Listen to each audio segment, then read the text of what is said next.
You might have heard the story by now. The weblog Little Green Footballs revealed photo fraud by the Reuters news agency. This Reuters photo ostensibly shows smoke rising from Beirut after an Israeli attack. But a closer look shows unnatural repeating patterns in the smoke. It turns out that the Reuters photographer used photo editing software to add more smoke to the image to make the damage to Beirut seem greater than it really was. Reuters publicized the photographer's claim that he was, quote, trying to remove dust marks and that he made mistakes due to the bad lighting conditions, end quote. Yeah, right. In recent weeks, dozens of fake news photos have emerged from Lebanon, each one inflating the degree of damage with the effect of harming Israel's image in the public eye. Here's an example of falsely orchestrating events courtesy of the New York Times. This New York Times slideshow shows a bombed-out building in Lebanon.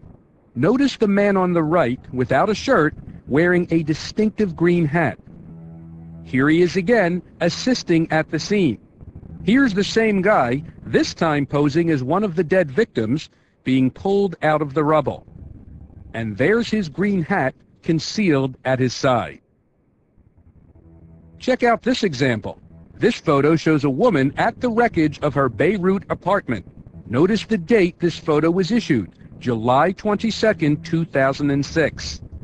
Now here's another photo showing the same woman bewailing the destruction of her house after, quote, Israeli warplanes repeatedly bombed the area overnight, end quote.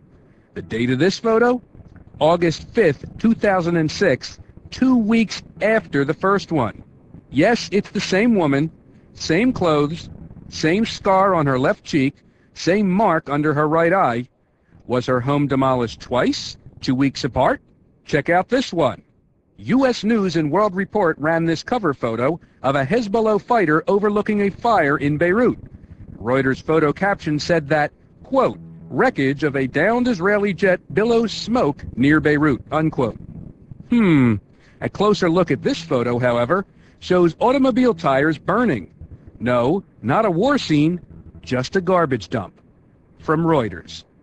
One popular media trick is where photographers intentionally place objects into a scene to increase the dramatic effect. What's wrong with this picture? Here's a Reuters photo from the Lebanese village of Kana.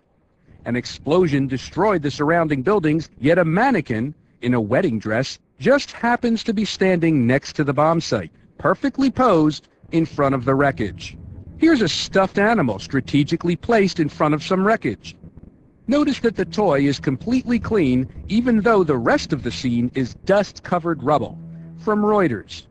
And now Associated Press gets into the act, with Mickey Mouse magically appearing, dust-free, in the rubble of Beirut.